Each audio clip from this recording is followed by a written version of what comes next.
Olá pessoal, bem-vindos a mais um vídeo do canal. Hoje nós vamos dar início ao assunto de cinemática, dando aí a parte de fundamentos, ou seja, dos conceitos iniciais. Então, dando início ao conceito de repouso em movimento, nós temos aqui uma relação relativa,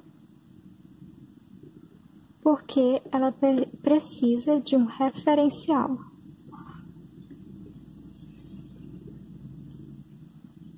Por exemplo, assim, quando eu tenho uma bola e ela está indo para o chão, ela foi jogada para o chão. Então, ela está tendo um movimento diferente do chão. Então, a gente diz que a bola está em movimento em relação ao chão. E a mesma coisa ao contrário, o chão está em movimento em relação à bola. Mas se eu colocar uma bola aqui do lado dessa outra bola, com a mesma velocidade, indo igualzinho, da mesma forma, eu digo que elas estão em repouso em relação uma à outra. Então, a bola 1, aqui a bola 1 e a bola 2, ela está em repouso em relação à bola 2. Agora, em relação à trajetória, eu também digo que ela é uma trajetória relativa, porque também vai precisar de um referencial. Como, por exemplo, aqui, nós temos um avião, ele está indo nesse sentido aqui, e ele libera uma bola, ou cai uma bomba, né? Nesse sentido aqui. A bomba, em relação ao avião, ele tem uma trajetória retilínea.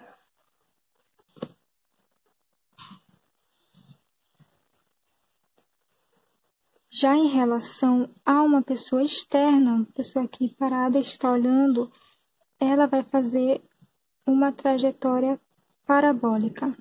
Então, a bomba, em relação a uma pessoa externa, ou qualquer coisa externa, né, vai ser uma parábola. Agora, em relação ao espaço, nós vamos ter 3 divisões aqui. Porque a questão pode pedir a distância. A distância, ela corresponde ao percurso total. Então, ele é o todo aqui e ele corresponde a uma medida escalar. Ou seja, Joãozinho andou 5 km, depois 10, depois 15. Então, você vai fazer o somatório aí, o somatório das distâncias, dos deslocamentos que ele fez. Independentemente se foi para o norte, para o sul, porque ele é uma grandeza escalar.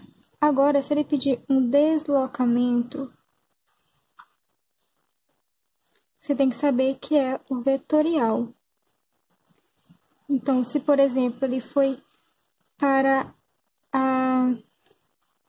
Primeiro ele foi para a direita, depois ele desceu, e aí eu pedi o deslocamento total, então você vai fazer aqui o resultante, né? Então, aqui vai ser o deslocamento dele. Mas também ele pode pedir um deslocamento escalar. Nesse sentido, vai ser o nosso ΔS que a gente conhece. Então, se ele foi, vamos supor, do quilômetro 10 e parou no quilômetro 20. Então, qual foi a distância que ele percorreu? Vai ser justamente essa diferençazinha bem aqui. Então, vai ser 20 menos 10, igual aí a 10 quilômetros. Agora, em relação à velocidade escalar média, eu tenho o ΔS sobre o ΔT. Então, na questão, ele pode tanto te dar logo já direto o ΔS e o ΔT, ou ele também pode ter, por exemplo, ele bota um carro aqui, parece mais um caminhão, uma van, um carro aqui, vamos supor. Aí, ele está aqui com uma velocidade 1, 2 e aqui uma velocidade 1 em um certo ΔT1 e em um certo ΔT2. Então, para eu descobrir qual é a distância deles dois, para dar a velocidade média, né, eu vou colocar V1 vezes o ΔT1, né, que é descobrindo aqui, ó, ΔS é igual à multiplicação da velocidade com o tempo, somando com a velocidade V2 vezes ΔT2, dividido, então, pelo ΔT1 mais ΔT2. Agora, uma dica aqui muito importante é quando, por exemplo, ele coloca um caso em que esses ΔT1 e ΔT2, eles são iguais. Então, ΔT1 sendo igual a ΔT2. Então, para facilitar a sua vida, você vai colocar aqui, no lugar dos tempos, você coloca um 2. E em cima você vai botar V1 mais V2. Agora, no caso do ΔS1 ser igual ao ΔS2. Então, a velocidade média vai ser, no lugar do ΔS, você bota o 2, e embaixo você vai botar o somatório dos inversos, né, da velocidade, ficando assim. E por último aqui nós temos a aceleração escalar média. A aceleração escalar média é justamente o quê? É a variação da velocidade sobre o tempo. E ela pode ser uma velocidade aumentando, né, acelerando, ou seja, essa velocidade ela vai aumentando ao decorrer do intervalo de tempo, ou ela também pode ser negativa, ou seja, desacelerando, ou seja, está diminuindo a velocidade em relação a um certo tempo.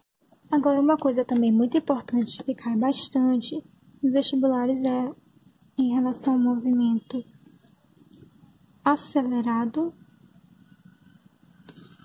e o retardado.